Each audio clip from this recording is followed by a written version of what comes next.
If you've ever sat down to make a card and thought, I have supplies, but I don't know where to start, then this video is for you. Today I'm sharing a foolproof card layout that works for any size card and any occasion. It uses just 3 elements: a background, a focal image, and a sentiment. Once you learn it, you can use it over and over again. Hi, I'm Jenny. Welcome to my channel.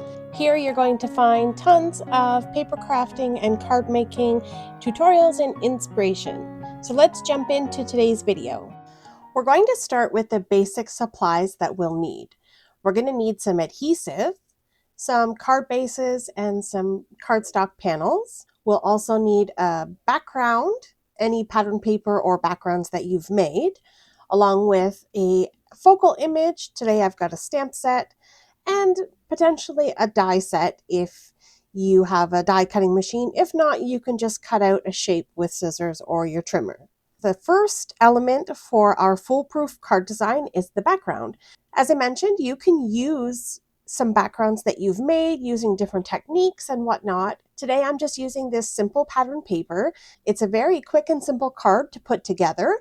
So I'm just going to flip through here and find a piece that I want to use for the background of my card. Once I have my paper selected, I'm going to grab a card base and I'm going to cut a panel to fit on the front of my card. I'm going to cut this piece down to 4 by 5 1/4. So my card base itself is an A2 size standard card base, which measures 4 1/4 by 5 1/2. So I'm just going to cut my panel a little bit smaller so that I have a nice white border around the edge of my card base. I'll use my liquid glue to get this adhered onto the front of my card. And then we have the base and the beginning to our foolproof card design. The next thing I'm going to do is create the space for my focal image. So in my case, I'm going to use a circle die. Now you don't have to use a die. You can use a circle of any sort, trace it onto some paper and cut it out with your scissors. But I'm going to go ahead and cut this circle out using my die cutting machine. This is just a regular piece of cardstock. I believe it's around 80-pound weight.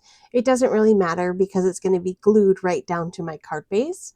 But the choice is yours. Use whatever paper that you have. So I'm just going to pull in my die cut machine, run this circle through and get it cut out. And then we've got the space where we're going to apply our focal image to. Now, me personally, I like to cut a little bit of the circle off.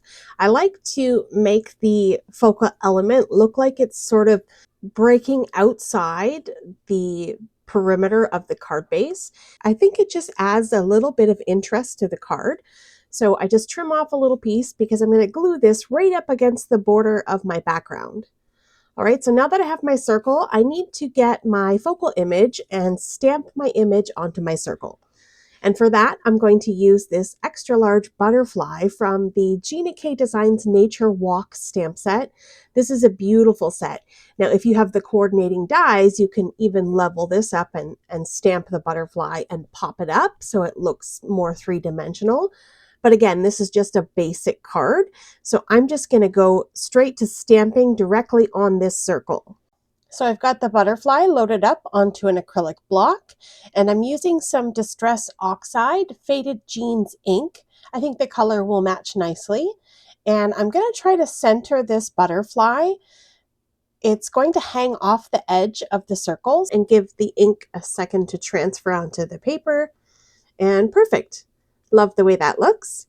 So I'll take my adhesive and glue this circle right down to the front of my card base.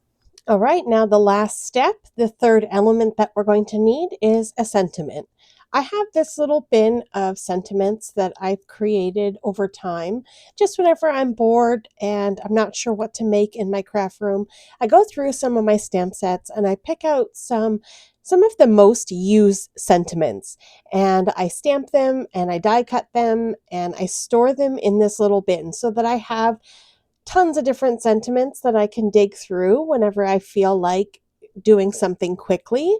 Now, if you wanted to do something like this a little bit more organized than sentiments in a bin, then create little envelopes filled with birthday sentiments or thank you, just a note, Christmas, things like that. separate them by theme so that they're quick and easy to dig through. You might find that creative process helps you more than digging, but sometimes I find digging is fun too. So I've picked a sentiment. This is just a note to cheer you up. I'm just going to put this right on the card. I'm not going to do anything fancy. I'll apply some glue and glue it right down.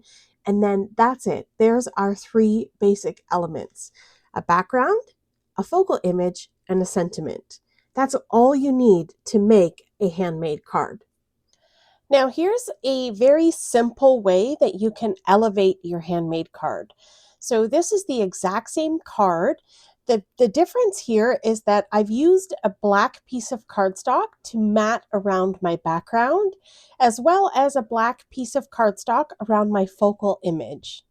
Additionally, I used 2 colors to stamp my butterfly so that it looks a little bit more 3-dimensional. And then lastly, I popped my butterfly up with some foam squares. So really, a few extra pieces of cardstock is all that I did here, and it makes a significant difference. So you have a simple and basic card, and then you have the stepped up card. I also made another simple example to show you that it could be for any occasion. So this one is a sympathy card with the same design. And then again, another stepped up card with the same design and some floral elements. So we've got a thank you, a sympathy, just a note, and it's your birthday, all from the same design using the same 3 elements: a background, a focal element, and a sentiment. I hope that you've enjoyed this video today and found it helpful. If you did, please consider giving me a thumbs up and subscribing to my channel for more paper crafting tutorials and inspiration. I've linked a few related videos on screen that I think you might enjoy. Have a lovely day, and I'll see you in the next one. Bye!